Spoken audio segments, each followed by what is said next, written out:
ഉച്ചപ്പൂജ നടത്താമോ? അച്ഛൻ പറഞ്ഞാൽ നടത്താം. അച്ഛൻ പറഞ്ഞതുപോലെല്ലാം ഞാൻ ചെയ്തു. പലരും തെറ്റുപോയെങ്കിൽ എന്നോട് ക്ഷമിക്കണേ.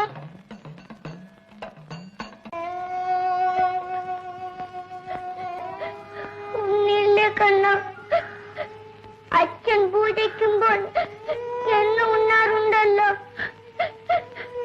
എന്നോട് എന്താ പിണക്കം? കണ്ണ, കറ കാട്ട് കണ്ണ, എന്റെ പൊന്നുണ്ണി കണ്ണനല്ലേ.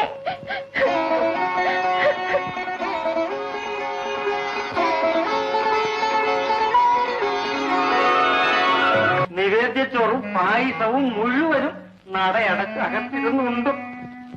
ഉണ്ടോ? തീരെ പറയും, ഉണ്ണിക്കണ്ണനുണ്ടോ? അതെ, നിവേദിച്ച് മുഴുവൻ കണ്ണനുണ്ട്. അതിനല്ലേ നിവേദിക്കുന്നത് വെച്ചാ. അച്ഛൻ കള്ളം പറയും.